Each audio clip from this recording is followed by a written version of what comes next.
আসসালামু আলাইকুম ভাইয়া আপুরা, যে যেখান থেকে আমার ভিডিওটি দেখতেছেন, আশা করি ভালো আছেন, সুস্থ আছেন। আলহামদুলিল্লাহ, আপনাদের দোয়া আল্লাহর রহমতে আমিও ভালো আছি।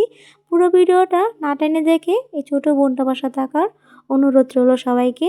আজ রান্না করব আমার বাবার পছন্দের একটি তরকারি, বড় চিংড়ি মাছ দিয়ে মিষ্টি কুমড়া তরকারি।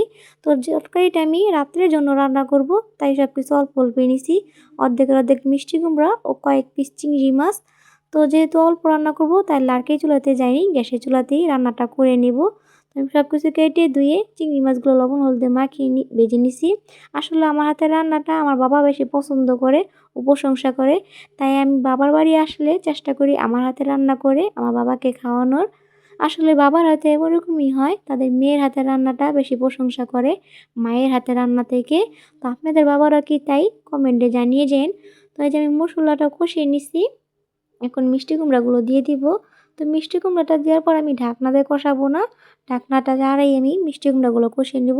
যেহেতু মিষ্টি কুমড়া থেকে প্রচুর পরিমাণ পানি ওঠে ও মিষ্টি কুমড়াটা খুব সহজে গলে যায়। তো আমি মিষ্টি কুমড়া কিছুক্ষণ কষিয়ে এখন উপর থেকে দিয়ে দিব কয়েকটা টমেটো কুচি। শীতকালে টমেটো কুচি ও ধনিয়া পাতাটা যে কোনো তরকারির স্বাদটা আরও দ্বিগুণ বাড়িয়ে দেয়, খেতেও খুব ভালো লাগে। যেহেতু আমি এখন তরকারিটা কষানো হয়ে গেছে, এখন পরিমাণ পানি দিয়ে দিছি।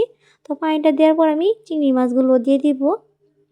তো চিংড়ি মাছগুলো দেওয়ার পর ঝোলটা ফুটে টেনে আসলে আমি দিয়ে দিব উপর থেকে কিছুটা ধনিয়া পাতা। তো আমার তরকারিটা প্রায় হয়ে গেছে, আমি এখন ঢেলে নিব। তোমার আজকের রান্নাটি কেমন হয়েছে সবাই কমেন্টে বলে যান। ভালো লাগে চ্যানেলটিকে সাবস্ক্রাইব করেন, লাইক করেন, বেশি বেশি শেয়ার করেন। আপনাদের ভালোবাসা ও দোয়ার সাথেই আমি এগিয়ে যেতে চাই। তো এই যে সাথে ছিল কর্মী শাক ভাজি। তো সবাই ভালো থাকেন, সুস্থ থাকেন, দেখা হবে আগামীকাল। আল্লাহ হাফেজ।